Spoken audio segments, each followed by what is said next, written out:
Welcome back. In this part of the series, we'll dive into integrating Zoom Team Chat webhook endpoint events into our sample app, Zoom app. So, before diving in, what are webhooks? So, webhooks are great for real-time notifications.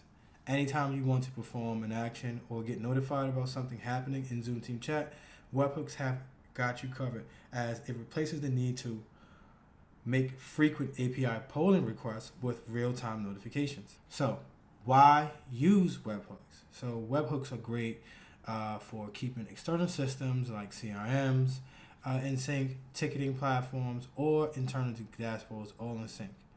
In a Zoom Team Chat, for example, they can trigger custom bot behavior, like messaging when a task is completed, and interactive events such as button clicks on a message. So, how do they work under the covers? On the right side, you'll see a typical webhook event flow. When someone posts a message in Zoom Team Chat, a webhook event is triggered.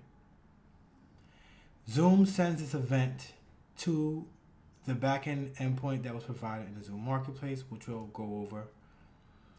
Your backend can then either log, respond, or trigger an action based on that event.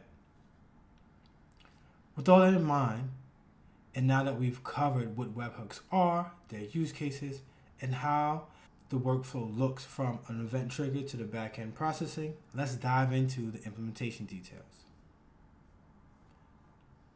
Back at the activity component, and now we want to make the modifications to add our post routes. So this is Next.js, we can just easily create that. All right, so the first thing we want to go ahead and do is we want to go ahead and create an API directory, and we'll add a subdirectory for Zoom, and we'll have our webhooks. And we created a team chat directory. And here, now we just want to add our post request. So this post request will just handle incoming events that are set up in the Zoom Marketplace. So right now, we have subscribed to the following Zoom Team Chat events. So when a message is posted, we also have when a team chat bot is added to a channel right now. So anytime one of these activities happens, we should see an event. The next thing we want to do is we also want to create a directory for our chatbot. So we'll create a directory for our chatbot and our post route for our chatbot events. And we'll go ahead and add our post route. And this does the exact same thing, except what we see when a bot is installed, when a link is shared. Those are the two events that we subscribe to. All right, now let's take a look at what this looks like. So we'll go ahead and sign into the Zoom Marketplace. And we want to look at, all right, so we can see here, this is where we subscribe to our team chat events. And we have configured our team chat endpoint.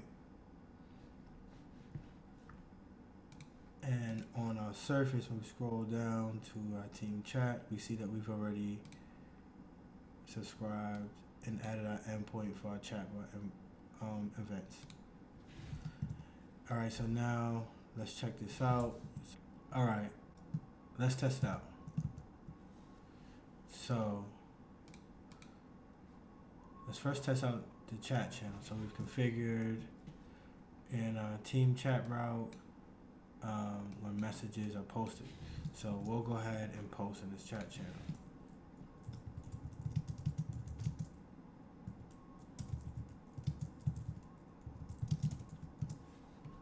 And when we come back, we see that we have a team chat notification.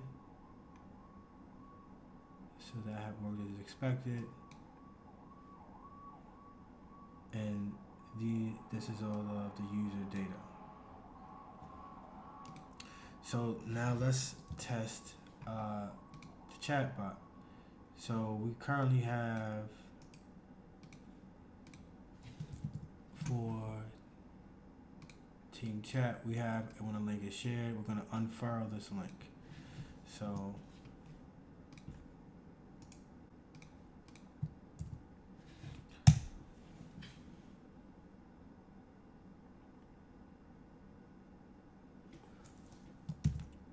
and when you look,